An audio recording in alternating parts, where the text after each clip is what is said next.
வாழ்க்கையில் வருகிற காரியம்தான். நீங்கள் எப்படிப்பட்ட சூழ்நிலையில் இன்றைய நாளிலும் வந்திருந்தாலும் கூட கர்த்தருடைய வசனம், அவர் கொடுத்த வாக்குத்தத்தம் உங்களுடைய வாழ்க்கையிலே நிறைவேறும் என்பதை நாங்கள் மறந்துவிடக்கூடாது இல்லையா? ஒரு சபையிலே அநேக சிற்பங்கள் செதுக்குவதற்காக, அந்த ஆலயத்துக்காக அவர்கள் பளிங்கு கற்களை கொண்டு வந்தார்களாம்.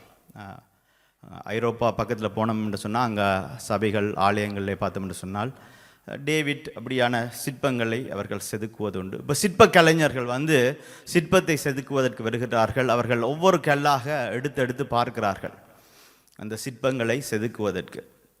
இப்போ ஒவ்வொரு கல்லாக பார்த்தாங்க. ஒரு கல் பெருசாக இருக்குது, இதில் என்னத்தை செதுக்குறதுன்னு பார்த்தா அந்த வெள்ளை பளிங்கு கல்லில் ஒரு பிளாக் கலர் வெயின் ஓடுது. சில கற்கள் பார்த்தீங்கன்னு சொன்னால் பளிங்கு கற்களில் அந்த கோடு ஓடும், கருப்பு கோடுகள் ஓடும், வெயின் மாதிரி இல்லையா? ஏன்னா புவியிலிருந்து அது எடுக்கப்படுகிறது. அப்போ இந்த கல்லில் அந்த கருப்பு கோடு போகுதே, இது பெருசாக இருக்குதுன்னு சொல்லி அதை ஒதுக்கி போட்டார்கள். இப்படியாக அவர்கள் சிற்பங்களை செதுக்கி கொண்டிருக்கிறார்கள். இப்படி நாட்கள் போகிறது. இந்த கல் ஒரு மூலையில் ஒதுக்கப்பட்டே இருக்கின்றது. அங்கே மைக்கேல் ஆஞ்சலோ என்கின்ற ஒரு மிக சிறந்த மாஸ்டர் சிற்பி ஒருவர் வருகின்றார். அங்கே அவர் தாவீது, இப்போ நீங்கள் கூகுளில் சர்ச் பண்ணி பார்த்தீங்கன்னா அந்த சிலை இப்போவும் செதுக்கப்பட்டிருக்கின்றது. தாவீதினுடைய சிலையை செதுக்குவதற்கு அவர் கல்லை தேடுகின்றார். எல்லா கல்லையும் பார்த்துட்டு கடைசியாக ஒரு மூலையில் தூசு படிந்து ஒதுக்கப்பட்டு தள்ளப்பட்டு இருக்கிற இந்த கல்லை காண்கின்றார். அந்த கல்லை இதுதான் என்று சொல்கிறார். அப்போ மற்ற கல்லெல்லாம் பார்க்கும்பொழுது சம்திங் மிஸ்ஸிங், ஏதாவது ஒரு குறை இருக்கிறது, ஏதோ ஒரு காரியம் இங்கே இல்லாமல் இருக்கிறது என்று தள்ளிவிட்டு போனவர் இந்த கல்லை கண்டவுடன் இதுதான் என்று சொல்லுகின்றார். அதுக்கு காரணம் அந்த கல்லிலே ஓடின அந்த கருப்பு கலர், அந்த வெயின், நரம்பு இல்லாவிட்டால் கோடு. பாருங்க, அதே போல தான் இன்றைய நாளில் நாங்கள் பார்க்கிறோம். நாங்கள் வித்தியாசமாக இருக்கிறபடினாலே, நாங்கள் விசித்திரமாக இருக்கிறபடினாலே, நாங்கள் இந்த சமுதாயத்தோடு ஒன்று போகாமல் அதை ஃபிட் பண்ணாமல் இருக்கிறதுனால இந்த சமுதாயத்தினாலே, மக்களினாலே, மனிதர்களாலே தள்ளப்படலாம். ஆனால் எங்களுக்கு ஒரு மாஸ்டர் சிற்பி இருக்கின்றார். அவர் செதுக்கின்ற ஒரு சிற்பமாக, அவருடைய கையினாலே தெரிந்தெடுக்கப்படுகிற கல்லாக நாங்கள் இருக்கின்றோம். இன்றைய நாளில் நாங்கள் பார்க்க போகின்றது ஒரு கல்லின் கதை. ஆமாம், சங்கீதம் 118 அதிகாரத்தில் 22 வசனம் சொல்லுகிறது, வீடு கட்டுகிறவர்களுக்கு ஆகாதென்று தள்ளின கல்லே மூளைக்கு தலைக்கல்லாயிற்று. எங்களுக்கு கொடுத்த வாக்குத்தத்தத்திலே 2 வசனங்கள் உண்டு. அதிலே முதலாவது வசனம் இது. இன்றைய நாளில் நாங்கள் பார்க்க போகிற காரியம் இந்த முதலாவது வசனத்தை மட்டும் நாங்கள் பார்க்க போகிறோம். வீடு கட்டுகிறவர்கள் ஆகாதென்று தள்ளின கல்லை மூளைக்கு தலைக்கல்லாயிற்று. ஒரு கல்லின் கதை இது கட்டுக்கதை அல்ல, இது வரலாற்றின் கதை, இது உண்மை சம்பவம். பாருங்க, இன்னொரு கதை இருக்கின்றது. கலினன் என்கின்ற டைமண்ட் ஒன்று மிகவுமே பெருசான பெரிய சைஸில் இருக்கக்கூடிய டைமண்ட். அதை அந்த மைனஸ் கண்டுபிடிக்கும் பொழுது அவர்கள் அந்த மைனஸ் மேனேஜர் டெஸ்கில் கொண்டு போய் வைக்கிறார்கள். அவர்கள் அந்த மேசையில் வைக்க பொழுது அந்த அந்த மைனுடைய மேனேஜர் அந்த நாளில் இல்லை. அடுத்த நாள் அவர் காலை வருகின்றார். காலையிலே அந்த இதை பார்க்குறாரு. அவரை பார்த்துட்டு அவர் இதை யாரோ ப்ராங்க் பண்ணுறாங்க, யாரோ ஜோக்குக்காக வச்சுருக்கிறாங்க, ஒரு கண்ணாடி துண்டு எடுத்து வச்சுருக்கிறாங்க போல இருக்குது என்ற இவ்வளவு பெரிய டைமண்ட் இந்த மைண்டில் ஒரு நாளுமே வந்ததில்லை, இவங்க என்ன ப்ராங்க் பண்ணுறாங்கன்னு சொல்லி அதை எடுத்து அவர் தள்ளி வச்சுட்டாராம். இப்போ மைனஸ் எல்லாரும் வேலைக்கு போனவர்கள் திரும்ப வரார்கள். சொல்கிறாங்களா அந்த பெரிய வைரக்கல்லுன்னு சொல்லி. அவர் கேட்குறாரு, எந்த வைரக்கல், என்னென்ன நக்கல் பண்ணுறதுக்கு, என்ன ப்ராங்க் பண்ணுறதுக்கு அதை செய்திங்கன்னு சொன்னால், இல்லை இது உண்மையான வைரக்கல் தான் என்று சொல்லி. ஏன்? அந்த வைரக்கல் வளமையை விட பெரிதாக இருக்கிறபடினால, அது கண்ணாடி போல் இருக்கிறபடினால அவர் யோசிச்சிட்டார் இது வைரம் இல்லை என்று சொல்லி. பாருங்க, அதே போல தான் எங்களுடைய வாழ்க்கையில் எங்களுடைய பெருமதி தெரியாமல் மனிதர்கள் ஒதுக்கி வைப்பது வழக்கம். பாருங்க, ஒரு கல்லின் கதை என்று சொல்லும் பொழுது இது எங்களுடைய கதை என்பதை விட இது இயேசு கிறிஸ்து என்கின்ற அவருடைய வரலாற்று கதையாக இருக்கின்றது. எங்களுக்காக இந்த உலகத்துக்கு எல்லாவற்றையும் ஒதுக்கி வைத்து விட்டு வந்த பரலோக தகப்பனுடைய ஒரே பேரான குமாரனாகிய இயேசு கிறிஸ்துவினுடைய கதை. எங்களுக்காக அவர் புறக்கணிக்கப்பட்டார், அசட்டை பண்ணப்பட்டார், அவர் தள்ளப்பட்டார், அவரை சிலுவையிலே அறையப்பட்டார். ஆனாலும் கூட அந்த தள்ளப்பட்ட கல் இன்றைய நாளிலே மூளைக்கு தலைக்கல்லாக உயர்த்தப்பட்டிருக்கின்றது. அந்த மூளைக்கு தலைக்கல்லாகிய இயேசு கிறிஸ்துவோடு கூட ஜீவ கற்களாக நாங்கள் கட்டப்பட்டிருக்கின்றோம். அதுதான் வேதம் எங்களுக்கு சொல்லித் தருகிற காரியம். நாங்கள் வாசித்தோம் என்று சொன்னால் ஏசாயா 53வது அதிகாரம் 3வது வசனம். அவர் அசட்டை பண்ணப்பட்டவரும் மனுஷரால் புறக்கணிக்கப்பட்டவரும் துக்கம் நிறைந்தவரும் பாடு அனுபவித்தவருமாயிருந்தார். அவரை விட்டு நம்முடைய முகங்களை மறைத்து கொண்டோம். அவர் அசட்டை பண்ணப்பட்டிருந்தார், அவரை எண்ணாமல் போனோம்.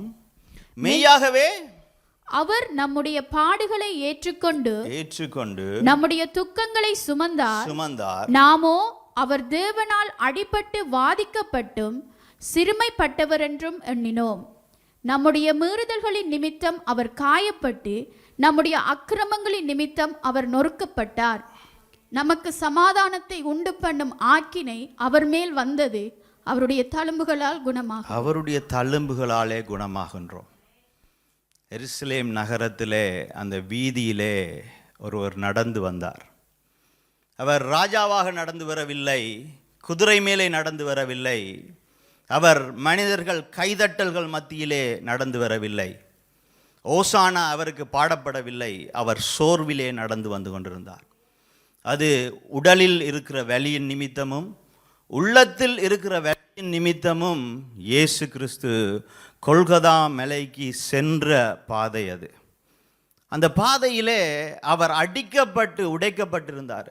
ஜனங்கள் எல்லாரும் கூடி இருந்தார்கள், அவரையே பார்த்து கொண்டிருந்தார்கள். அங்கே கைதட்டுகள் இல்லை, பாராட்டுகள் இல்லை, ஹோசன்னா இல்லை, அல்லேலூயா இல்லை. எல்லோரும் அவரை பார்த்தார்கள். அவர் சோர்ந்து அவருடைய உதிரம் அந்த தெருக்களை நினைத்து கொண்டு வருகிறதை எல்லோரும் பார்த்து கொண்டிருந்தார்கள். குழந்தைகள் பெற்றோர்களை பார்த்து கேட்குறாங்க, கேள்விகளை எழுப்புகின்றார்கள். பெற்றோர்களுக்கு பதில் இல்லை. பெற்றோர்கள் முகத்தை திருப்பிவிட்டு குழந்தைகளையும் இழுத்து கொண்டு போனார்கள், அசட்டை பண்ணி புறக்கணித்து போனார்கள். பெரியோர்கள் பார்த்துவிட்டு எனக்கு என்ன வம்பு என்று சொல்லி அவருடைய முகத்தை கண்களினாலே கண்டும் கூட தங்களுடைய முகத்தை திருப்பி அசட்டை பண்ணி சென்றார்கள். அந்த ஜனங்கள் மத்தியிலே கணக்க குசுகுசுக்கள் கேட்டது, கணக்க அங்கே கதைகள் பேசப்பட்டது. இது இவருக்கு தேவைதான், இவருக்கு தேவன் தண்டிக்கின்றார், இவருடைய பாவங்களின் நிமித்தம் இவர் தண்டிக்கப்படுகிறார் என்ற வார்த்தைகள் எல்லாம் அங்கே பேசப்பட்டு கொண்டிருந்தது. அவர் பாரம் சுமந்தவராய் அந்த தெருக்களிலே நடந்தார். அந்த பாரம் அவருடைய உடலின் பாரம் அல்ல, அவர் மேலே வைக்கப்பட்டிருந்த சிலுவையின் பாரம். அவருடைய உளப்பட்ட முதுகின் மேலே அந்த சிலுவை உராய அந்த பாரம் கூட கூட அவர் அந்த இடத்திலே நடந்து வந்தார். இது இவருக்கு தேவைதான், தேவன் கொடுத்த தண்டனை தான் என்று சொல்லி அந்த இடத்திலே அந்த சத்தம் கேட்டது. அவர் அந்த இடத்திலே நடந்து வந்தார். பாருங்க, மெய்யாகவே நம்முடைய பாடுகளை ஏற்றுக்கொண்டு நம்முடைய துக்கங்களை சுமந்தார் என்று சொல்லப்படுகிறது. அந்த தெருவிலே ஜனங்களுடைய சத்தம் இவருடைய பாவங்களுக்காக தேவன் இவரை தண்டிக்கிறார் என்று சொன்னது. ஆனால் பரலோகம் சொன்னது மனித குலத்தின் பாவங்களை அவர் சுமந்து சென்றார் என்று சொல்லி. அந்த இடத்திலே அவர் சுமையோடு சென்றார். அவருடைய முகம் வாடி இருந்தது, வலியின் நிமித்தம் வாடி இருந்தது. எவர்களுக்காக அவர் வந்தாரோ அவர்களினாலே புறக்கணிக்கப்பட்டார் என்று அவர் வாடி அந்த இடத்திலே நடந்து சென்றார். அவருடைய கால்களிலே கைகளிலே ஆணி அடிக்கப்பட்டு சிலுவையிலே அறையப்பட்டார். பரபாசை விடுதலை செய், இயேசுவை சிலுவையிலே சொன்னார்கள். அந்த இடத்திலே அவரை புறக்கணித்தார்கள். பாருங்க, வேதத்திலே நாங்கள் பார்க்கிறோம், இயேசு கிறிஸ்து தள்ளப்பட்டார், புறக்கணிக்கப்பட்டார். ஆனால் நம்முடைய மீறுதல்களின் நிமித்தம் அவர் காயப்பட்டு, நம்முடைய அக்கிரமங்களின் நிமித்தம் அவர் நொறுக்கப்பட்டார். நமக்கு சமாதானம் உண்டு பண்ணும் ஆக்கினை அவர் மேல் விழுந்தது என்று வேதம் சொல்லுகிறது. இதுதான் நடந்தது அந்த இடத்துல. அந்த இடத்துல இயேசு கிறிஸ்துவின் மேல் எம்மேல் விழ வேண்டிய தண்டனைகள் அவர் மேலே விழுந்தது. அவர் அந்த இடத்திலே சுமந்தார். எந்த ஜனங்களுக்காக வந்தாரோ, எந்த ஜனங்கள் ஓசானா பாடினார்களோ, எந்த ஜனங்கள் குருத்தோலையினாலே அவரை அந்த எருசலேம் நகரத்துக்கு வரவேற்றார்களோ, அந்த ஜனங்கள் அவரை புறக்கணித்து தள்ளினார்கள். இதுதான் அந்த கல்லின் கதை. அவர் தள்ளப்பட்டார், புறக்கணிக்கப்பட்டார். ஆனால் அவருடைய தழும்புகளினாலே நாங்கள் சுகமாகிறோம் என்று வேதம் சொல்லுகிறது. அவர் புறக்கணிக்கப்பட்டார், நாங்கள் ஏற்றுக்கொள்ளும்படிக்காக, பரலோக ராஜ்யத்திலே நாங்கள் ஏற்றுக்கொள்ளும்படிக்காக அவர் புறக்கணிக்கப்பட்டார். அவர் சுமந்தார். எங்களுடைய பாவங்களின் தண்டனைகளை நாங்கள் சுமக்காமல் இருப்பதற்காக அவர் அந்த இடத்திலே சுமந்தார். அவர் நொறுக்கப்பட்டார். மனித ரூபம் இல்லாமல், மனித முகம் இல்லாதபடிக்கு அவர் நொறுக்கப்பட்டார். எதற்காக நொறுக்கப்பட்டார்? நாங்கள் முழுமை அடையும் படிக்காக, நாங்கள் பரலோக ராஜ்யத்தின் சுதந்திரங்களை பெறும்படிக்காக, ஆண்டவருடைய ஐஸ்வர்யங்களையும் ஆசீர்வாதங்களையும் பெறும்படிக்காக அவர் நொறுக்கப்பட்டார். அதுதான் உண்மை. அவருடைய தழும்புகளினாலே குணமாகின்றோம். எங்களுடைய உடம்பினுடைய சரீரத்தின் குணம் மட்டுமல்ல, எங்களுடைய பாவத்தில் இருந்து நாங்கள் குணமாகின்றோம்.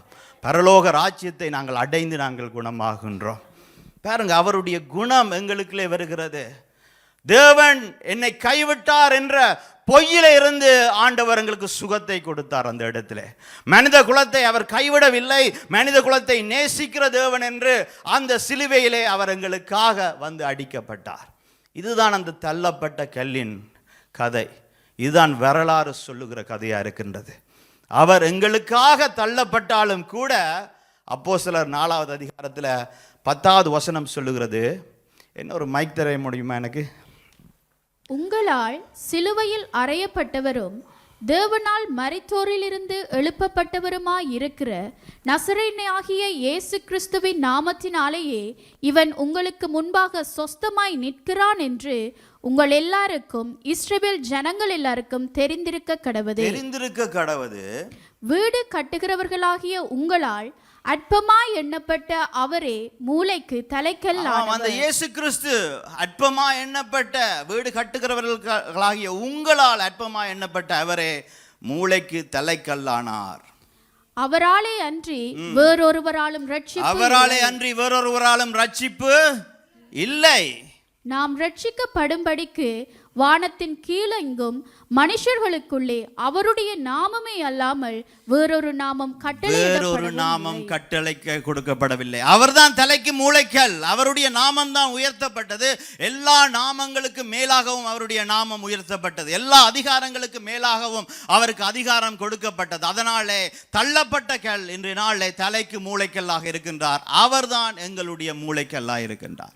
அந்த மூளை கல்லிலே சேர்த்து கட்டப்பட்ட ஜீவ கற்கள் தான் நாங்களாக இருக்கின்றோம்.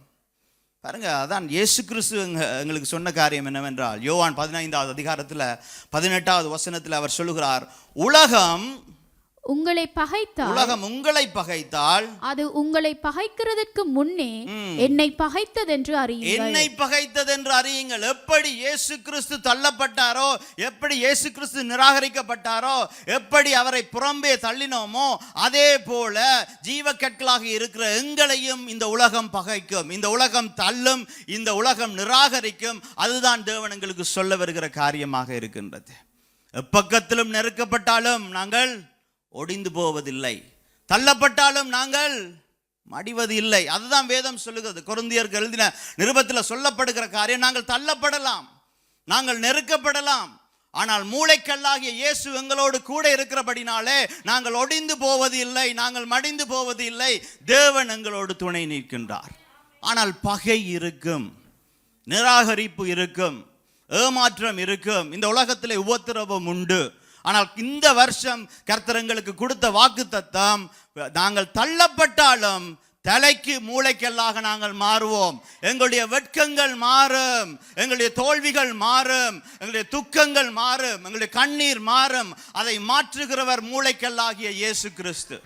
அதை நாங்கள் இந்த வருஷம் நாங்கள் நம்ப வேண்டும். ஆமாம், எங்களுக்கு நெருக்கங்கள் இருக்கின்றது. எங்களுக்கு நிராகரிப்புகள் இருக்கின்றது. இவைகள் எல்லாவற்றையும் எடுத்து போடுகிற வருஷம் இந்த வருஷம். அதை மறந்து போகிற வருஷம் இந்த வருஷம். ஏனென்றால் அவருடைய கரம் ஒரு காரியத்தை செய்ய போகிறது. அது மற்றவர்களுடைய கண்களுக்கு மட்டுமல்ல, எங்களுடைய கண்களுக்கும் அது ஆச்சரியமா இருக்கும். அந்த ஆச்சரியம் வரும் பொழுது இந்த நிராகரிப்பு, இந்த அசிங்கம், இந்த வெட்கம், இந்த துக்கம், இந்த கண்ணீர் எல்லாவற்றையும் ஆண்டவர் எடுத்து போடுவார். ஆண்டவர் கொடுக்கிற வாக்குத்தத்தம் இந்த வாக்குத்தத்தமாக இருக்கின்றது. சங்கீதம் 118வது அதிகாரத்தில் 22வது வசனத்தை நாங்கள் மீண்டும் வாசித்தோம் என்று சொன்னால், வீடு கட்டுகிறவர்கள் ஆகாதென்று தள்ளின கல்லே மூளைக்கு தலைக்கல் ஆயிற்று. இங்கே ஆண்டவர் ஒரு சத்தியத்தை சொல்லுகின்றார். என்ன சத்தியம்? முதலாவது, வீடு கட்டுகிறவர்கள் எங்களை ஆகாதென்று தள்ளுவார்கள். அதுதான் ஆரம்பம். இந்த கல்லின் கதையின் ஆரம்பம் தள்ளப்பட்ட கல். அதே போல எப்படி உலகம் இயேசுவை பகைத்ததோ எங்களையும் பகைக்கும். எங்களுடைய ஆரம்பமும் தள்ளப்பட்ட கல்லாக இருக்கலாம். எத்தனை பேர் நீங்க யோசிக்கிறீங்க, தள்ளப்பட்ட கற்களாகவே தான் ஏற்கனவே இருக்கிறோம் என்று சொல்லி? மற்றவர்களால புறக்கணிக்கப்பட்டவர்களாக நாங்கள் இருக்கிறோம். எத்தனையோ வாய்ப்புகள் எனக்கு கை நழுவி போய்விட்டது. எத்தனையோ வாய்ப்புகளில் தோல்வி அடைந்திருக்கின்றேன். எத்தனையோ உறவுகள் உடைந்து போயிருக்கின்றது. எத்தனையோ காரியங்களில் என்னை கவனிக்கவில்லை, யாருமே என்னை அப்ரிஷியேட் பண்ணவில்லை. நான் இருக்கிறேனா, நான் செய்கிறேன், பாராட்டு பெறவில்லை. நான் ஒரு காரியத்தில் மிகவும் உண்மையாக செயல்படுகிறேன், யாரும் என்னை கவனிக்கிறார்கள் இல்லை. என்னுடைய தாளந்து, என்னுடைய திறமை, நான் செய்கிறதற்கான சரியான பலன் எனக்கு வரவில்லை என்று நாங்கள் நினைக்கிறோம் என்று சொன்னால், ஏனென்றால் கல்லினுடைய ஆரம்பத்துக்கு நாங்கள் வந்துட்டோம் என்று அர்த்தம். ஏனென்றால் இந்த ஆரம்பம் இருந்தால்தான் முடிவு இருக்கும். ஆரம்பம் அற்பமாக இருந்தாலும் முடிவு சம்பூரணமாக இருக்கும் என்று ஆண்டவர் சொல்லி இருக்கின்றார். அந்த முடிவின் சம்பூரணத்துக்கு ஒரு ஆரம்பம் தேவை. அந்த ஆரம்பம் தான் இந்த தள்ளப்பட்ட கல். அதிகாரிகள், அதிகாரத்தில் இருக்கிறவர்கள் தள்ளினார்கள். இயேசுவை யார் தள்ளினார்கள்? மனிதர்கள் மட்டுமா தள்ளினார்கள்? அதிகாரிகள் தள்ளினார்கள். அரசியலில் இருந்த ராஜாக்கள், ஏரோது தள்ளினார். அது மட்டுமா? இயேசு கிறிஸ்து யாருக்காக வந்தாரோ அந்த யூதா, அந்த இஸ்ரவேல் ஜனம் ஆலயத்திலே அவரை ஏற்றுக்கொண்டு அவரை கொண்டாட வேண்டிய பரிசேயரும் சதுசேயரும் கூட, ஆலயத்து தலைவர்களும் கூட அவரை புறம்பே தள்ளினார்கள். என்னது சோ கால்ட் எக்ஸ்பர்ட்ஸ் இல்லையா? யோசிக்கலாம், இவர்கள் தான் எக்ஸ்பர்ட்ஸ், இவர்கள்லாம் தேவனினாலே அனுப்பப்பட்ட தேவ மனிதர்கள். ஆனால் அப்பேற்பட்ட நிபுணர்கள் கூட, வேதத்தை அறிந்தவர்கள் கூட, அவர்களுடைய ஆவிக்குரிய கண் மறைக்கப்பட்டிருந்தது. அப்ப எங்களுடைய வாழ்க்கையிலே நாங்கள் தள்ளப்படுகிறோம் என்று சொன்னால், அங்கே ஆவிக்குரிய ஒரு மறைவு இருக்கிறபடினாலே நாங்கள் தள்ளப்படுகின்றோம். அது எங்களுடைய பிழை இல்லை, அது எங்களுடைய கதையின் ஆரம்பம். சங்கீதம் 118வது அதிகாரத்தில் அதை நாங்கள் திரும்பவும் வாசிப்போம். 22வது வசனத்தை, வீடு கட்டுகிறவர்கள் ஆகாதென்று தள்ளின கல்லே மூளைக்கு தலைக்கல் ஆயிற்று. வீடு கட்டுகிறவர்கள் ஆகாது, வீட்டுடைய சொந்தக்காரர் ஆகாது என்று சொல்லவில்லை. இதை கவனமாக நான் கவனிக்கணும். யாரு? கட்டுகிறவர்கள் ஆகாது என்று சொன்னவர்கள். அப்ப கட்டுகிறவர்கள் யார்கள்? கட்டுன நிபுணர்கள். அவர்கள் தங்களுடைய திட்டத்திலே இந்த கல்லு எங்க வைக்கிறதுன்னு தெரியாது. அவர்கள் ஒரு திட்டம் வைத்திருக்கிறார்கள், அவர்கள் நிபுணர்களாக இருக்கிறார்கள், அவர்கள் எக்ஸ்பர்ட்ஸாக இருக்கிறாங்க. அவர்களுடைய கட்டிட திட்டத்தின் நிமித்தம் இந்த கல்லை எங்கே வைப்பது என்று அவர்களுக்கு தெரியாது. ஏனென்றால் அவர்களுடைய திட்டத்தினுடைய எல்லை அவ்வளவுதான். அப்ப முதலாவது நாங்கள் எங்களுடைய வாழ்க்கையில் நாங்கள் சிந்திக்க வேண்டிய காரியம், அறிந்து கொள்ள வேண்டிய காரியம், தள்ளப்பட்ட கல்லாக நாங்கள் இருக்கின்றோம். எப்படி? மனிதர்களினாலே தள்ளப்படுவோம். ஆனால் மனிதர்களினாலே தள்ளப்படுவது என்பது தேவனாலே தள்ளப்படுகிறோம் என்று அர்த்தம் இல்லை. இது முக்கியமாக எங்களுடைய இருதயத்திலே தேவை. ஏனென்றால் மனிதர்களாலே நாங்கள் தள்ளப்படும் பொழுது நாங்கள் எங்களுடைய அடையாளத்தை இழந்து போகின்றோம். எங்களுடைய ஐடென்டிட்டியை நாங்கள் லூஸ் பண்ணுறோம். நாங்கள் எங்களுடைய பெருமதி இவ்வளவு தானா, நாங்கள் இப்படிப்பட்டவர்கள் தானா, நாங்கள் ஒதுக்கப்பட்டவர்கள் தானா, நாங்கள் யாருமே விரும்பாதவர்கள் தானே என்று சொல்லி எங்களுடைய அடையாளத்தை நாங்கள் மாற்றிக்கொள்கிறோம். இல்லை, மனிதர்கள் தான் எங்களை ரிஜெக்ட் பண்ணியிருக்கிறாங்க. ஆண்டவர் எங்களை சூஸ் பண்ணியிருக்கிறார். ஆண்டவர் தெரிந்து கொண்டிருக்கிறார். அவர் தன்னுடைய நேரத்துக்காக காத்திருக்கின்றார். இந்த கல்லு எங்க பொருந்த வேண்டுமோ அந்த நேரம் வரும் பொழுது அந்த இடத்துல இந்த கல்லு வைக்கப்படும். அப்பொழுது அது ஆச்சரியமா இருக்கும், கண்களுக்கு ஆச்சரியமா இருக்கும். அப்ப நாங்கள் தெரிந்து கொள்ளப்பட்டவர்கள். இப்போ மனிதர்கள் எங்களை தள்ளுகிறபடினாலே நாங்கள் தெரிந்து கொள்ளப்பட்டவர்கள் இல்லை என்று வராது, இல்லையா? வேதத்தில் நாங்கள் பார்க்கிறோம், தாவீது தள்ளப்பட்டான், ஜெப்தா தள்ளப்பட்டான், மோசே தன்னுடைய சொந்த ஜனத்தினாலே தள்ளப்பட்டான். நீ யாரு எனக்கு என் மேல நியாயம் தீர்க்கிறதுக்குன்னு சொல்லி அவனை அவனுடைய சொந்த சகோதரர்களை கேட்டார்கள். பாருங்க, நிராகரிப்பு என்பது எங்கள் எல்லோருக்குமே வருகிற காரியம். ஆனால் மனிதர்கள் நிராகரிப்பது, தேவன் நிராகரிப்பது என்ற அர்த்தம் இல்லை. தேவன் என்னை தெரிந்து கொண்டிருக்கிறார் என்றது என்னுடைய அடையாளம் என்பதை நாங்கள் மறக்கக்கூடாது. அது எப்பொழுதும் எங்களுடைய நாவிலே நாங்கள் அறிக்கையிடணும். எப்போ எல்லாம் ஒரு பொய் வருகின்றதோ, எப்போ எல்லாம் ஒரு காரியம், இது உன்னுடைய திறமை காணாது, உன்னுடைய நிறம் காணாது, உன்னுடைய பேச்சு திறமை காணாது, உன்னுடைய உயரம் காணாது, உன்னுடைய படிப்பு காணாது, உன்னுடைய தகுதி காணாது, உன்னுடைய பணம் காணாது என்று சொல்லி எப்போ எல்லாம் மனிதர்கள் எங்களை ஒதுக்கி தள்ளுகிறார்களோ அப்போ எல்லாம் அந்த பொய்யை நாங்கள் எடுத்து நாங்கள் தூரை எறிந்து விட்டு நாங்கள் சொல்லணும், நான் தேவனினாலே தெரிந்து கொள்ளப்பட்டவன், தேவனினாலே பெருமதி மிக்கவனாக நான் ஆண்டவருடைய கரத்தில் இருக்கிறவன் என்றதை நாங்கள் மறக்கக்கூடாது. அவருடைய கண்ணின் மணி நாங்கள், அதை நாங்கள் மறக்கக்கூடாது. அவர் ஒவ்வொரு முறையும் கையெடுத்து பார்க்கும் பொழுது என்னுடைய பேர் அதில் எழுதப்பட்டிருக்கிறது, என்னுடைய பேர் எழுதப்பட்டிருக்கிறது. அவர் என்னை தள்ளலாம், இந்த மனிதர்கள் என்னை தள்ளலாம், ஆனால் அவர் தன்னுடைய கரத்தில் என்னை வைத்து அனுதினமும் என்னை காட்கிறதுவனாக இருக்கிறார். இதை நாங்கள் மறக்கக்கூடாது.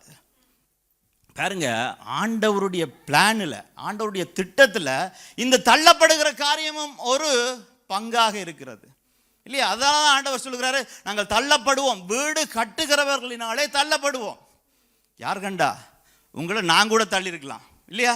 ஏனென்றால் நான் கூட ஒரு வேதத்தில் ஒரு ஒரு ஒரு ஸ்பிரிச்சுவல் லீடர் என்று சொல்லலாம், இல்லை. ஆனால் சிலவேளை மனிதர்கள் ஆக நாங்கள் இருக்கிறோம். சில சுபாவங்கள் மனிதத்தன்மையிலே உலகத்திலே நாங்கள் இயங்குகிறவர்களாக இருக்கிறோம். அப்போ யார் தள்ளினாலும், எந்த மனிதன் தள்ளினாலும் எங்களுடைய இருதயத்திலே வருகிற காயமோ நிராகரிப்போ நாங்கள் எடுத்து போட வேணும். இல்லை, ஆண்டவருடைய திட்டம் இல்லை இது. ஆண்டவர் எனக்காக ஒரு திட்டத்தை வைத்திருக்கின்றார். கொரிந்துக்கு எழுதின அந்த நிருபத்தில் ஆண்டவர் என்ன சொல்லுகிறாரு? பைத்தியமானவைகளை ஆண்டவர் தெரிந்து கொண்டார். யாருக்கு, எதற்காக பைத்தியமான? ஞானிகள் வெட்கப்படும்படிக்காக. யார் நிபுணர்கள் என்று சொல்லி வீடு கட்டுகிறவர்கள் தள்ளி கொண்டிருக்கிறார்களோ, உங்களை நிராகரித்து கொண்டிருக்கிறார்களோ, புறக்கணித்து கொண்டிருக்கிறார்களோ, அவர்கள் வெட்கப்படும்படிக்கு பைத்தியமாகிய என்னை ஆண்டவர் எடுப்பார், பயன்படுத்துவார். பலவான்கள் வெட்கப்படும்படிக்காக பலவீனரை ஆண்டவர் தெரிந்து கொண்டது. இன்றைய நாள் அவர்கள் என்னை தள்ளலாம், நாளைய நாள் அவர்களுக்கு தெரியும் இந்த பைத்தியம், இந்த பலவீனம்தான் ஆண்டவருடைய கரத்தினாலே செயல்பட போகிறது என்று சொல்லி. பாருங்க, அதை நாங்கள் மறக்கக்கூடாது. ஆண்டவர் எங்களோடு கூட இருக்கிறார். மைக்கேல் ஜோர்டான் என்கின்றது இருக்கிறவரை எல்லாருக்குமே தெரியுமா? மிக சிறந்த பாஸ்கெட் பால் பிளேயர், மிக சிறந்த பாஸ்கெட் பால் பிளேயர். 1979 அவர் ஹைஸ்கூலில் இருக்கும் பொழுது நிராகரிக்கப்படுகின்றார். அவருடைய ஹைஸ்கூல் பாஸ்கெட் டீமால் நிராகரிக்கப்படுகிறார். அவருடைய உயரம் காணாது, அவருடைய திறமை காணாது என்று நிராகரிக்கப்படுகிறார். ஆனால் லேட்டர் ஒன்று என்ன நடக்குது? அவர் தான் இந்த உலகத்திலே மிக சிறந்த பாஸ்கெட் பால் பிளேயராக கருதப்படுகின்றார். அதே போல தான் எங்களுடைய வாழ்க்கையில் சில காரியங்களின் நிமித்தம், எங்களுடைய வித்தியாசங்களின் நிமித்தம் சிலர் மனிதர்களினாலே கணிப்பிட முடியாது. எதற்காக இந்த வித்தியாசம் என்பதை கணிப்பிட முடியாது. நாங்கள் ஒவ்வொருவரும் விசித்திரமாக இருக்கலாம், வித்தியாசமாக இருக்கலாம். ஆனால் நாங்கள் ஒவ்வொருவரும் யுனிக்காக ஆண்டவருடைய கரத்தினாலே செய்யப்பட்டதுனால வித்தியாசமாக இருக்கிறோம். ஆண்டவர் ஒரு மேனுஃபேக்சரிங் பிளான்ட்டை தொடங்கி ஒரு மோல்டை வச்சு எல்லாரையும் ஒரே மாதிரி அடிக்கிறவர் இல்லை, இல்லையா? ஒரே மாதிரி கிரியேட் பண்றவர் இல்லை. அவர் ஒவ்வொருவரையும் அவர் தன்னுடைய கரத்தினாலே அவர் செய்து, அவர் தன்னுடைய திறமையை எங்களுக்குள்ளே வைத்து அனுப்புகின்றார். அவருடைய திட்டத்துக்காக வைத்து அனுப்புகின்றார். அந்த திட்டத்தின் நேரம் வரும் பொழுது இந்த தள்ளப்பட்ட கல் தலைக்கு மூளைக்கல்லாக உயர்த்தப்படும். அதை நாங்கள் மறக்கக்கூடாது. நாங்கள் 1 சாமுவேல் 16வது அதிகாரத்தில் நாங்கள் பார்த்தோம்னு சொன்னால் 1 சாமுவேல் 16வது அதிகாரத்தில் 7வது வசனத்தை நாங்கள் பார்ப்போம். கர்த்தர் சாமுவேலை நோக்கி, நீ இவனுடைய முகத்தையும் இவனுடைய சரீர வளர்ச்சியையும் பார்க்க வேண்டாம். பாருங்க, சாமுவேல் யாரு? சாமுவேல் வீடு கட்டுறவன். சாமுவேல் ஒரு மனிதன். அவன் தள்ளின கல், அவன் ஒரு வீடு கட்ட ஒரு மனிதன். ஆனால் ஆண்டவர் என்ன சொல்ற? சாமுவேலை பார்த்து, நீ வந்து என்னத்தை பார்த்து தெரிந்தெடுக்கிற? ஏண்டா இந்த தள்ளுகிறவங்க என்னத்தை பார்த்து தெரிந்தெடுக்கிறாங்க? வெளிப்பிரகாரத்தை பார்த்து தான் அவர்கள் தெரிந்தெடுக்கிறார்கள். ஒரு கல்லை பார்க்கும் பொழுது, ஒரு ஆளை பார்க்கும் பொழுது அவருடைய நிறம் என்ன, அவருடைய திறமை என்ன, அவருடைய தகுதி என்ன, அவருடைய உயரம் என்னன்னு சொல்லி அவரை கணக்கு போட்டு ஒரு ஸ்டீரியோ டைப் பண்ணி தான் சூஸ் பண்றாங்க. அதனால ஆண்டவர் சொல்றார், நீ இவனுடைய முகத்தையும் இவனுடைய சரீர வளர்ச்சியையும் பார்க்க வேண்டாம். நான் இவனை புறக்கணித்தேன். நான் இவனை புறக்கணித்தேன். ஈசாயுடைய மூத்த மகன் அங்கே நிற்கிறான். அவன் எலியாப்பை பார்த்த உடனே எலியா வந்து நல்ல சௌந்தரியமாக, நல்ல பலவானாக அந்த இடத்துல நிற்கும் பொழுது சாமுவேல் நினைச்சிட்டான், இவன் தான் ஆள் என்று சொல்லி. அப்போ ஆண்டவர் சொல்றார், இல்லை, இவன் ஆள் இல்லை, நீ வெளிப்பிரகாரமாய் பார்க்கிறாய், நான் இவனை தெரிந்து கொள்ளவில்லை என்று சொல்லிட்டு, நான் இவனை புறக்கணித்தேன். மனுஷன் பார்க்கிறபடி நான் பாரேன், மனுஷன் முகத்தை பார்ப்பான், கர்த்தரோ இருதயத்தை பார்க்கிறார் என்றார். கர்த்தரோ இருதயத்தை பார்க்கிறார் என்று சொன்னார். பாருங்க, அப்போ உங்களுடைய வெளிப்பிரகாரமாக நாங்கள் பார்க்கிறோம். மனிதர்கள் அப்படி தான் பார்க்கிறார்கள். சில வேளை நாங்கள் கூட அப்படி தான் பார்த்து சில முடிவுகளை நாங்கள் எங்களுடைய வாழ்க்கையிலே எடுக்கின்றோம். அப்போ நாங்கள் தள்ளப்பட்டதற்கு காரணம் எங்களுடைய வெளிப்பிரகாரமான எங்களுடைய முகம்தான். ஆனால் எங்களுக்கு ஒரு நல்ல செய்தி உண்டு. மனிதர்களாக இந்த வெளிப்பிரகாரத்தை பார்க்குறவங்க, ஆண்டவர் எங்களுடைய உள்ளத்தை ஆராய்ந்து எங்களுடைய இருதயத்தை பார்த்து, எங்களுடைய இருதயத்தின் உண்மையை பார்த்து எங்களை தெரிந்து கொள்ளுகிற தேவன். அவர் ஆழங்களை பார்த்து தெரிந்து கொள்ளுகிறவர். பாருங்க, வெளிப்பிரகாரமாக பார்க்கும் பொழுது நான் ஒரு ஆளை பார்த்து சொல்லலாம், இவர் குவைட்டாக இருக்கிறாரு, இவர் சரிப்பட்டு வர மாதிரி, இவருக்கு திறமை இல்லை, இவருக்கு பேச முடியுது இல்லை, இவர் எப்படி ஊழியம் செய்வார் என்று மனிதர்களாகிய நாங்கள் ஒரு ஏடை போடலாம். ஆனால் அங்கே ஆண்டவர் என்ன செய்கிறாரு? ஆண்டவர் மனுஷன் முகத்தை பார்ப்பான், கர்த்தரோ இருதயத்தை பார்ப்பார். எங்கள் ஒவ்வொருவருக்குள்ளேயும் ஒரு பெருமதி மறைக்கப்பட்டு ஒழிக்கப்பட்டு இருக்கின்றது. அது எங்கே இருக்கிறது? எங்களுடைய இருதயத்தில் இருக்கிறது. அதை மனுஷன் பார்க்க முடியாது. அதனால ஆண்டவர் சொல்றாரு, நான் அந்த இருதயத்திலே மறைக்கப்பட்டிருக்கின்ற உன்னுடைய பெருமதியை பார்த்து உன்னை நான் தெரிந்து எடுக்கிறேன் என்று சொல்றாரு. பாருங்க, அப்ப ஆண்டவர் கலரை பார்க்கறது இல்லை, எங்களை உயரத்தை பார்க்கறது இல்லை, அவர் எங்களுடைய உள்ளான இருதயத்தை பார்க்கிறவராக இருக்கின்றார். எல்லோரிலும், அப்போ 11வது வசனத்தில் நாங்கள் பார்த்தோம்னா, எல்லோரிலும் இளையவன் ஒருவன் இருக்கின்றான், அவன் ஆடுகளை மேய்த்து கொண்டிருக்கின்றான் என்று சொல்லி ஈசாய் சொல்லுகின்றான். தகப்பனே சொல்லுகின்றான். தகப்பன் அங்கே ராஜாவாக அபிஷேகம் பண்ணப்படும்படியாக உன்னுடைய பிள்ளைகளை கூட்டிக் கொண்டு வா, அவனுடைய மகன்களை கூட்டிக் கொண்டு வான்னு சொல்லும் பொழுது, கடைசி மகன் ஆடு மாடு மேய்த்து கொண்டிருக்கிற மகனை அவர் புறக்கணித்து மற்ற மகன் மேற எல்லாரையும் அங்கே லைன் அப் பண்ணி வச்சிருக்கிறாரு. ஒவ்வொருவரா இங்கே சாமுவேல் போகிறான், ஒவ்வொன்றாக ஆண்டவர் புறக்கணிக்கின்றார். கடைசியாக கேட்கிறான் சாமுவேல், உனக்கு இவ்வளவுதான மகன் மேர் என்று சொல்லும் பொழுது, இல்லை, இன்னொருவன் இருக்கின்றான், அவன் ஆடு மாடுகளை மேய்த்து கொண்டிருக்கிறான் என்று சொல்லி.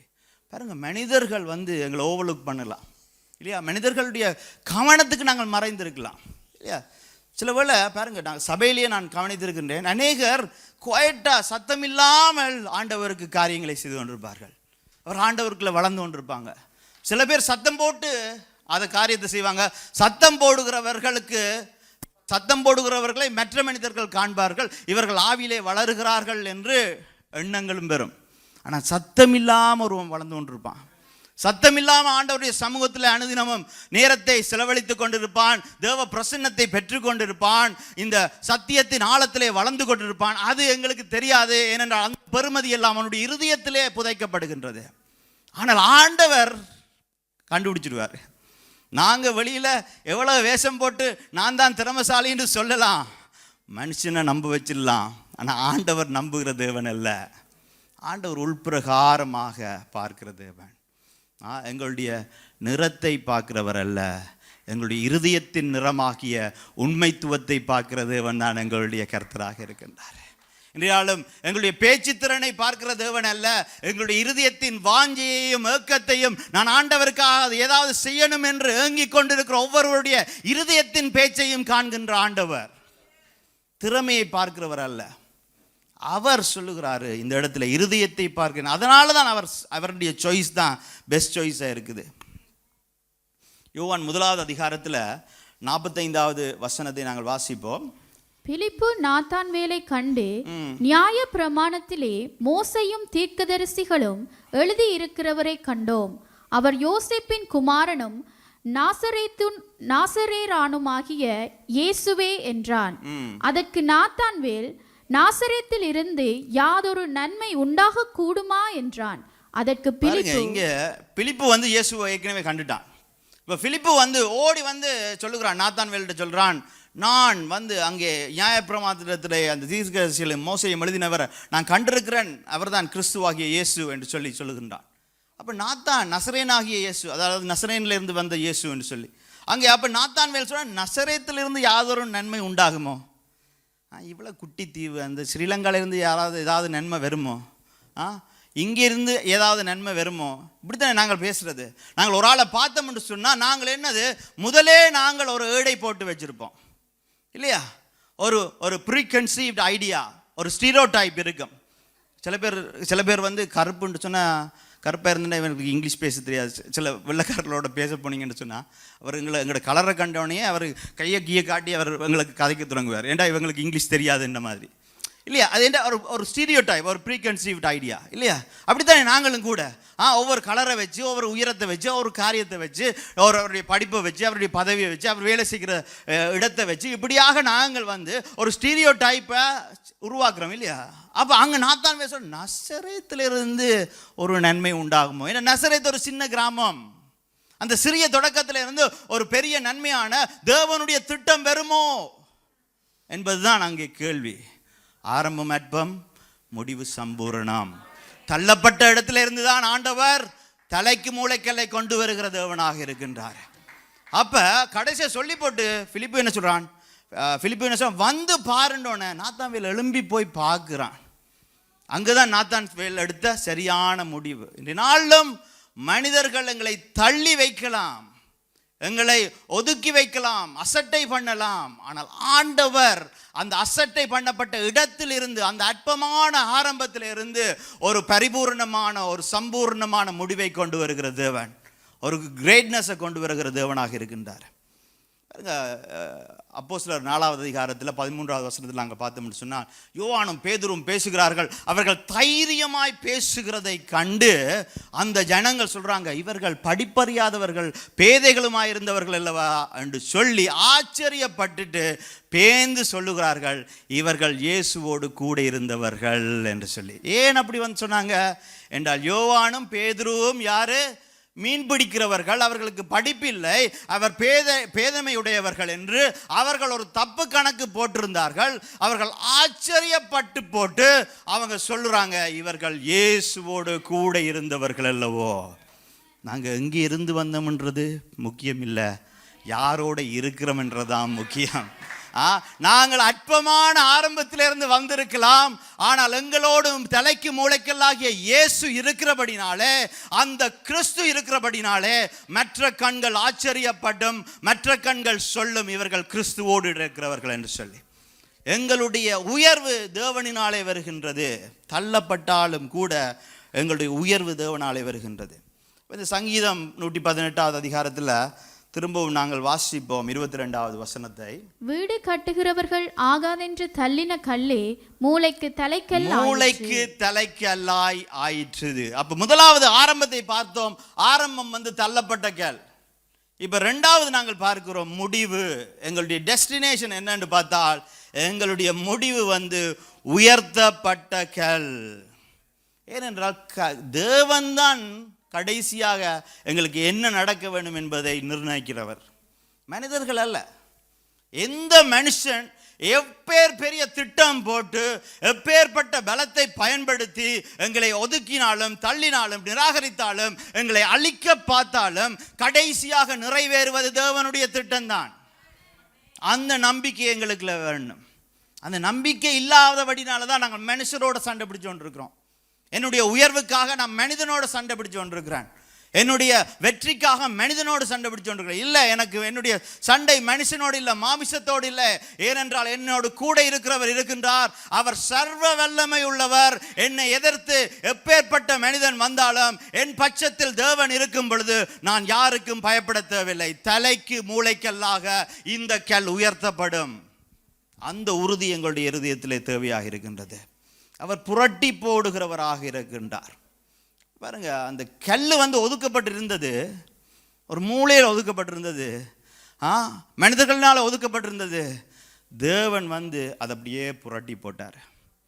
எப்படி புரட்டி போட்டார்? கண்ணீரை சந்தோஷமா புரட்டி போட்டார், வெட்கத்தை உயர்வா புரட்டி போட்டார். அவர் எங்களுடைய வாழ்க்கையை புரட்டி போடுகிற தேவன். நாங்கள் எவ்வளவுக்கு எவ்வளவு தள்ளப்பட்டு இருக்கிறோமோ, எவ்வளவுக்கு எவ்வளவு தோல்வியில ஏமாற்றத்தில் இருக்கிறோமோ, எவ்வளவுக்கு எவ்வளவு வழியில இருக்கின்றோமோ, அவ்வளவுக்கு அவ்வளவு எங்களுக்கு உயர்வை கொடுக்கக்கூடிய நல்ல தேவனை நாங்கள் விசுவாசிக்கின்றோம்.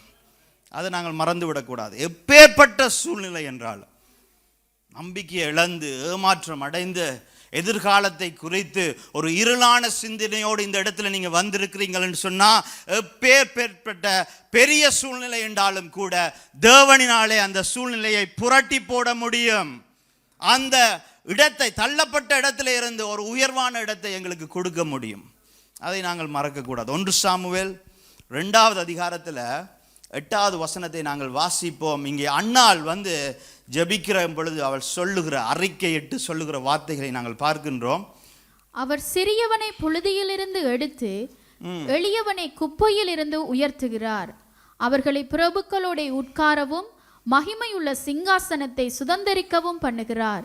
பூமியின் அஸ்திபாரங்கள் கர்த்தருடையவைகள், அவரே அவைகளின் மேல் பூச்சக்கரத்தை வைத்திருக்கிறார். பூமியின் அஸ்திபாரங்கள் எல்லாம் கர்த்தருடையவர். அவர் சிறியவனை புழுதியிலிருந்து எடுத்து எளியவனை குப்பையிலிருந்து உயர்த்துகிறார். இந்த கல் புழுதியில் இருந்தது, குப்பையில் இருந்தது. அதை எடுத்து ஆண்டவர் உயர்த்தி வைக்கிறார். இன்றைய நாங்கள் புழுதியில இருக்கலாம், குப்பையில் இருக்கலாம், ஆனால் ஆண்டவர் எங்களுடைய முடிவு அவருடைய கையினாலே உயர்த்தப்படுகிறது தான் எங்களுடைய முடிவு. ஆச்சரியமான முடிவை எங்களுக்காக வைத்திருக்கிறார். இதை அன்னாள் சொல்லி ஜபிக்கின்றாள். ஏன் அன்னாள் இதை சொல்லி ஜபிக்கிறாள்? அன்னாள் புழுதியில தான் இருந்தாள். எல்லா வெக்கம், எல்லா அசிங்கத்துக்கும் அவள் பாத்திரராக இருந்தாள்.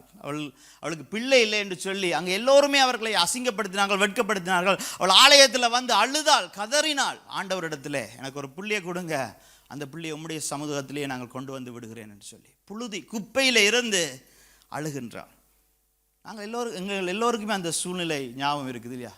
நாங்களும் ஒரு அதை தாண்டி வந்திருக்கின்றோம். இல்லாவிட்டால் இப்பொழுது அந்த சூழ்நிலையில் போய்கொண்டு இருக்கிறோம். இல்லாவிட்டால் இனி அந்த சூழ்நிலைக்கு போகக்கூடும். புழுதியும் குப்பையுமான இடத்துக்கு நாங்கள் போகக்கூடும். அந்த புழுதியிலே, அந்த குப்பையிலே நாங்கள் இருக்கும் பொழுது எங்களுடைய சிந்தனை எப்படி இருக்கணும்? எவ்வளவு புழுதி, எவ்வளவு குப்பை என்றாலும் ஆண்டவர் நினைச்சாருண்டா பிரபுக்களோடு உட்கார செய்வார். அவர் நினைக்கிறாரா? என்றால் அவர் எங்களுக்கு கொடுத்த வாக்குத்தத்தம் என்ன?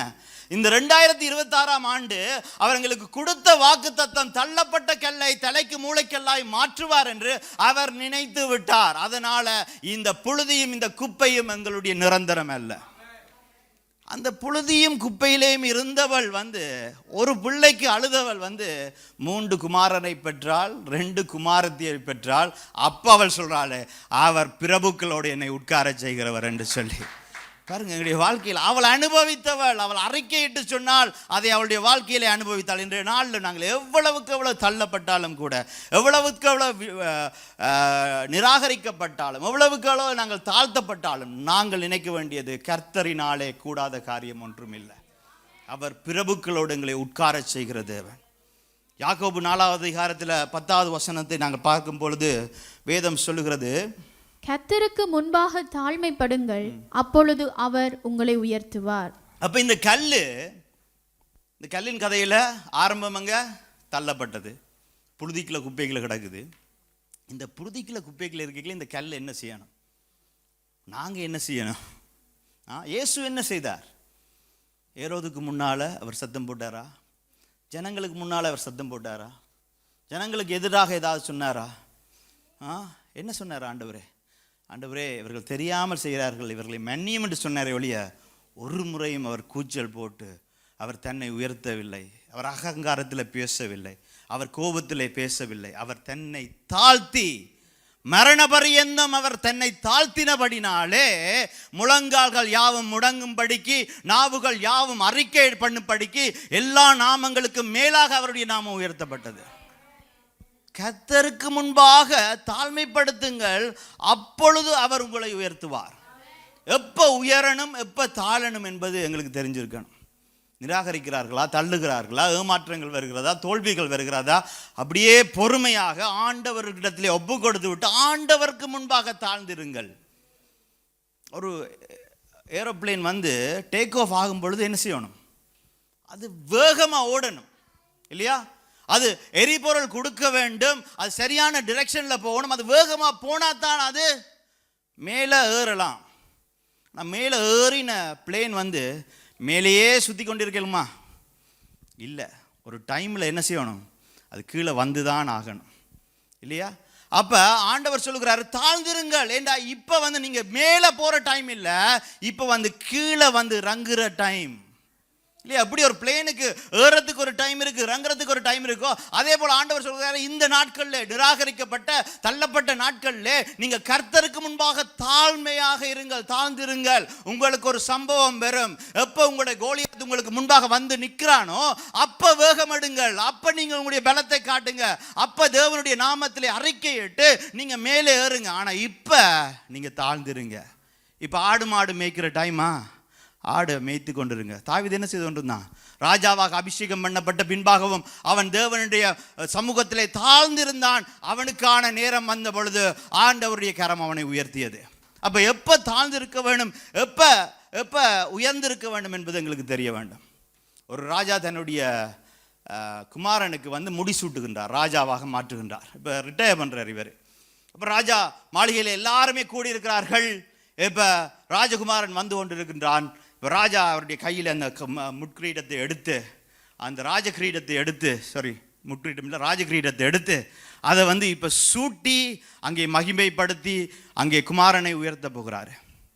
இப்போ என்ன நடக்கணும்? அங்கே அடுத்ததான் என்ன சொல்லுவார்?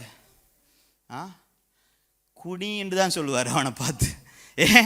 இந்த கிரீடம் போடுறதுக்கு முதல்ல என்ன செய்யணும்?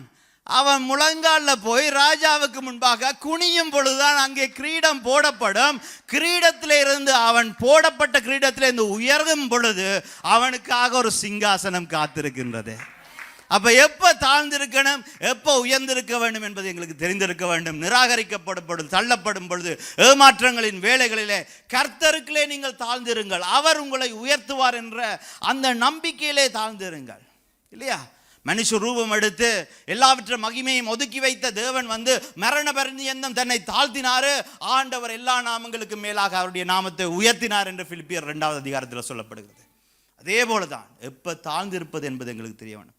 இந்த வருஷம் ஆண்டவர் எங்களுக்கு சொல்லுகிற காரியம், எங்களுக்கு ஒரு மகிமையை ஆண்டவர் வைத்திருக்கின்றார். தலைக்கு மூளைக்கல்லாக மாற்றுவார், ஆச்சரியமான காரியங்களை செய்வார், அவருடைய கரம் அதை நிறைவேற்றும். ஆனால் அதற்கு நாங்கள் எங்களை தாழ்த்தி அவருடைய நேரத்துக்காக காத்திருக்க வேண்டியவர்களாக இருக்கின்றோம்.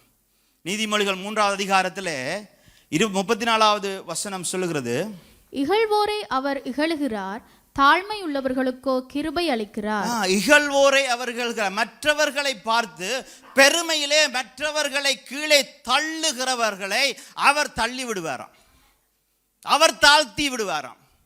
ஆனால் என்னவாம்? தாழ்மை உள்ளவர்களுக்கோ கிருபை அளிக்கின்றார். கிருபை என்பது என்ன? எங்களுக்கு தகுதி இல்லை, தகுதி இல்லாதவனுக்கு கிடைக்கிற தேவனுடைய தயவுதான் கிருபை. அப்ப அவருக்குள்ள தாழ்ந்து இருக்கும் பொழுது, அந்த தாழ்ந்து இருக்கிற நேரத்தில், அந்த தள்ளப்பட்டு இருக்கிற நேரத்தில், அந்த நிராகரிக்கப்பட்டு இருக்கிற நேரத்தில் எங்களுக்கு தகுதி இல்லை. ஆனாலும் தேவனுடைய தயவா கிருபையினாக எங்கள் மத்தியிலே வந்து எங்களை உயர்த்தி விடுகின்றது. தலைக்கு மூளைக்கல்லாக மாறுவது எங்களுடைய தகுதியில் அல்ல, தேவனுடைய கிருபையில, இயேசுடைய கிருபையில இந்த வருஷம் அதை செய்து முடிப்பார். அவருடைய கிருபை எங்களை செய்து முடிக்கும். ஒரு 10 மாடி கட்டிடத்தில் என்ன சொன்னால், அங்கே மொட்டை மாடிக்கு போகணும்னு சொன்னால் 2 விதத்தில் போகலாம். முதல்ல எப்படி போவீங்க? நீங்கள் எல்லாம் கட்டிக்காரர், லிஃப்ட்டில் தான் போவீங்க. சில பேர் என்ன செய்வாங்க, கஷ்டப்பட்டு என்னது படியில் ஏறி ஏறி ஓடுவாங்க. இந்த உலகத்தின் சமயங்கள், ரிலிஜன் எல்லாம் என்ன சொல்லுமுண்டா, கஷ்டப்பட்டு ஏறு, படியில் ஏறு, கஷ்டப்பட்டு ஏறு ஏறு ஏறு ஏறு, நீ மேலே போகலாம், ஏறு, கஷ்டப்படு. நான் ஆண்டவர் என்ன சொல்கிறாரு, ஸ்டெப்பின்ன்றாரு, உள்ளுக்குள்ளே வான்றாரு. ஏன்? ஆண்டவர் லிஃப்ட், அதுக்குள்ள நாங்கள் காலை வச்சு உள்ளுக்குள்ளே போக வேண்டியது மட்டும்தான். எனக்குள்ளே வா, கிறிஸ்துவுக்குன்ற லிஃப்ட்டுக்குள்ள வரும் பொழுது, அவருடைய கிருபைக்குள்ள வரும் பொழுது, அந்த கிருபை வந்து எங்களை மேலே உயர்த்துகின்றது. இங்கே கஷ்டம் இல்லை, இங்கே எங்களுடைய பலம் இல்லை, எங்களுடைய முயற்சி இல்லை, தேவனுடைய கிருபை தான் எங்களை உயர்த்துகிறது. இந்த வருஷம் எங்களுடைய முயற்சியினாலே அல்ல, எங்களுடைய பலத்தினாலே அல்ல, எங்களுடைய ஞானத்தினாலே அல்ல, தேவனுடைய கிருபை இந்த வருஷம் எங்களை தலைக்கு மூளைக்கல்லாக மாற்றும். இதே வசனத்தை பேதுரு சொல்லும் பொழுது சற்று வித்தியாசமாக சொல்கிறார். 1 பேதுரு 5வது அதிகாரம் 6வது வசனம். பைபிள் வச்சிருக்கிறவங்க வச்சு திருப்புங்க பார்ப்போம். கணப்பேர் பைபிளே கொண்டு வரையில போல இருக்கு. இங்கே பார்ப்போம் யார் யார் பைபிள் கொண்டு வந்திருக்கிறீங்கன்ட்டு. 1 பேதுரு 5வது அதிகாரம் 6வது வசனம். ஆகையால் ஏற்ற காலத்திலே தேவன் உங்களை உயர்த்தும் படிக்கு அவருடைய பலத்த கைக்குள் அடங்கியிருங்கள். அவருடைய பலத்த கைக்குள் அடங்கியிருங்கள் என்று சொல்லப்படுகிறது. எப்பவாம்? ஏற்ற காலத்துக்காக. சங்கீதம் 31:15 சங்கீதக்காரன் சொல்லுகிறான், என்னுடைய காலங்கள் எல்லாம் உடைய கரத்தில் இருக்குது என்று சொல்றான். ஏனென்றால் எங்களுடைய டைம் வந்து ஆட்ட கரத்தில் இருக்குது, ஆண்டவருடைய கரத்தில் இருக்குது. எப்படி அந்த மூளைக்கல் அந்த இடத்துல கொண்டு வரப்படுவதற்கு ஒரு நேரம் தேவைப்பட்டது. அங்கே அந்த திட்டங்கள் எல்லாம் நிறைவேற வேண்டியிருந்தது, அதற்கான ஆயத்தங்கள் செய்யப்பட வேண்டியிருந்தது. அதே போல எங்களுடைய வாழ்க்கையிலேயும் அந்த உயர்வு, அந்த மேன்மை வருவதற்கு சில ஆயத்தங்கள் தேவைப்பட்டு கொண்டிருக்கிறது. அதை ஆண்டவருடைய கரம் எங்களுடைய கண்களுக்கு தெரியாமல் எங்களுக்கு பின்பாக செயல்பட்டு செய்து கொண்டிருக்கின்றது. அந்த நேரம் வரும் பொழுது நாங்கள் உயர்த்தப்படுவோம், ஏற்ற காலத்திலே நாங்கள் உயர்த்தப்படுவோம் இல்லையா? ஏனென்றால் நாங்கள் ஆண்டவருடைய கையில் இருக்கிற அம்பு. ஒரு அம்பு ரெண்டா, அதுக்கு வில்லு தேவை. இப்போ இந்த அம்பை எடுத்து வில்லில் வச்சு, இப்போ வில்லு என்ன நினைக்கும்? நான் முன்னுக்கு போக போகிறேன்னு தான் வில்லு நினைக்கும். ஆனால் இந்த அம்பை ஈரவர் என்ன செய்வார்? இந்த வில்லை வந்து இந்த அம்பை வந்து அந்த வில்லில் வச்சு பின்னுக்கு இழுப்பார். ஐயையோ நான் பின்னுக்கு போகிறேன், முன்னுக்கு வந்தனா என்னை பின்னுக்கு போக வைக்கிறாரே இந்த ஆண்டவர்ன்னு நாங்கள் சொல்லுவோம். ஐயையோ டென்ஷனாக இருக்குது, இந்த நூலை இழுக்க டென்ஷன் கூடும். ஐயையோ போராட்டமாக இருக்குதே, ஐயையோ பிரச்சனையாக இருக்கே, இடுக்கனா இருக்குதேன்னு நாங்கள் சொல்லுவோம். ஆனால் ஏற்ற நேரத்தில் அவர் விடுவார் பாருங்க, அந்த வில்ல சும்மா பிச்சு கொண்டு போவோம். தலைக்கு மூளைக்கல்லாகிற வருஷம் இந்த 2026வது ஆண்டு. ஆண்டவருடைய கரத்தில் எங்களை ஒப்பு கொடுக்கும் பொழுது, ஏசாயா 60வது அதிகாரத்தில் 22வது வசனம் சொல்லுகிறது, சின்னவனை 1000ஆகவும் சிறியவனை பலத்த ஜாதியும் ஆக்குவேன் சொல்றாரு. யார் செய்வாராம்? கர்த்தராகி நான் சொல்றேன், அந்த நேரம் எழுதும் பொழுது நானே அதை தீவிரமாய் செய்வேன் என்று சொல்கிறாரு. என்னது? அதுக்கு என்ன வரணும்? நேரம். அந்த நேரம் வரும் பொழுது நானே அதை தீவிரமாய் செய்வேன் என்று சொல்லி. இன்றைய நாளில் இந்த வருஷத்தில் நாங்கள் எடுத்துக்கொள்ள வேண்டிய ஒரு காரியம் என்னன்னு சொன்னால், எங்களுடைய காலங்கள் சங்கீதம் 31:15 சொன்னப்பட்டது போல, அங்கே சங்கீதக்காரன் சொன்னது போல, எங்களுடைய காலங்கள் தேவனே உம்முடைய கரத்திலே இருக்கிறது. ஏற்ற காலம் வரும் பொழுது நீர் என்னை தலைக்கு மூளைக்கல்லாய் மாற்றுவீர். அந்த ஏற்ற காலத்துக்கு நாங்கள் தாழ்மையோடு ஆண்டவருக்காக காத்திருக்க வேண்டியவர்களாக இருக்கிறோம். அந்த கிருபையின் காலத்துக்கு நாங்கள் ஆண்டவரிடத்தில் தாழ்மையோடு நாங்கள் காத்திருக்க வேண்டியவர்களாக இருக்கிறோம். ஏனென்றால் இந்த காலம் வருவதற்கு அவர் தயார் பண்ணி கொண்டிருக்கிறார். அவருடைய கரம் சில காரியங்களை செயல்படுத்தி கொண்டிருக்கிறது. அவர் சில கோலியாத்துக்களை அங்கே கோலியாத்துக்களை ஆயத்தப்படுத்தி அவர் அனுப்பி கொண்டிருக்கிறார். இப்போ தான் ஆயத்தப்படுத்தி கோலியாத்தெல்லாம் போட்டு கொண்டிருக்கிறாங்க. ஏனத்துக்கு? எங்களுக்கு முன்னால் வர போகிறாங்க. எதுக்கு வர போகிறாங்க? சண்டைக்கு தான். ஏண்டா நாங்கள் சின்னாக்கள் தான், ஆனால் நாங்கள் சண்டை பிடிச்சா தான் எங்களுக்கு உயர்வு இருக்குது இல்லையா? ஆண்டவர் தாவீதுக்கு முன்பாக கோலியாத்தை ஏன் கொண்டு வந்து வச்சாரு? அது ஏன் அந்த பெரிய சைஸ்ல கொண்டு வந்து வச்சாரு? அவருடைய வல்லமை, அவருடைய கிருபை, அவர் கொடுக்கின்ற உயர்வு. சவுல் 1000, தாவீது 10000 என்று சொல்ல வேண்டும். 10 மடங்கு மேலே என்று சொல்லணும். ஆச்சரியப்பட வேண்டும் கண்கள். இது அவருடைய கரத்தினாலே ஆனது என்று நடக்க வேண்டும். அதனால அதற்காக அவர் ஆயத்தப்படுத்தி கொண்டிருக்கின்றார். ஸோ இந்த வருஷம் நாங்கள் தாழ்மையோடு ஆண்டவருடைய காரியத்துக்காக காத்திருக்கிற வருஷம். ஆனால் இந்த வருஷம் நாங்கள் தள்ளப்பட்ட கல்லாக இருக்கலாம், ஆனால் தலைக்கு மூளைக்கல்லாகிற வருஷம். எங்களுடைய இருதயத்தில் இருக்கின்ற எல்லா நிராகரிப்புகள், எங்களுடைய இருதயத்தில் இருக்கிற ஏமாற்றங்கள், தோல்விகள், எங்களுடைய இருதயத்தில் நாங்கள் எடுத்து நாங்கள் தோற்றுப்போன, நாங்கள் வெட்கி இருக்கின்ற அசிங்கங்கள், வெட்கங்கள் எல்லாவற்றையும் இன்றைய நாள் நாங்கள் எடுத்து போட வேண்டும். ஆண்டவருடைய சமூகத்தில் எடுத்து போட வேண்டும். ஏனென்றால் ஆண்டவருடைய வார்த்தை சொல்லுகிறது, நாங்கள் தெரிந்து கொள்ளப்பட்டவர்கள். எங்களுடைய அடையாளம் இவை அல்ல, எங்களுடைய தோல்வி அல்ல, எங்களுடைய சரீரத்தின் வளர்ச்சியோ, எங்களுடைய பண வளர்ச்சியோ, எங்களுடைய ஞானமோ அல்ல. எங்களுடைய அடையாளம் நாங்கள் தேவனுடைய கரத்தினாலே பயன்படுத்தப்படுகின்ற பாத்திரங்கள். இந்த பாத்திரம் அவருடைய மகிமையினாலே நிரம்பி இருக்கின்றது. இந்த மகிமையாய் நிரம்பிய பாத்திரத்தை அவர் எடுத்து பயன்படுத்துகிற நேரத்துக்காக நாங்கள் காத்திருக்க வேண்டியவர்களாக இருக்கின்றோம். 1 பேதுரு 2வது அதிகாரத்தில் 4வது வசனத்தை பார்த்து நாங்கள் முடித்துக் கொள்வோம்.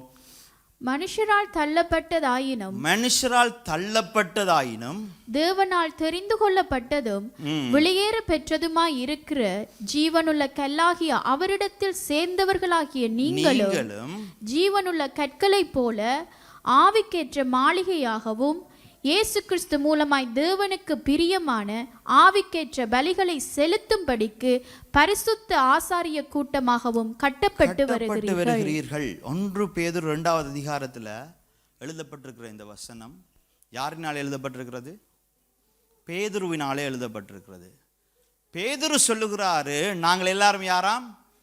ஜீவ கற்கள். யார் மூளைக்கல்? இயேசுதான் மூளைக்கல். தலைக்கு தள்ளப்பட்ட கல் மூளைக்கல். அவரோடு நாங்கள் ஜீவக்கற்களாக கட்டப்பட்டிருக்கிறோம். இது அது யாரு? மத்தேயுல சொல்லப்படுகிறது, on this rock I will build the church. என்னது? பேதுரு என்கின்ற இந்த கல்லின் மேலே என் சபையை கட்டுவேன் என்று ஆண்டவர் சொன்னார் இல்லையா? பேதுரு என்ற இந்த கல்லின் மேலே.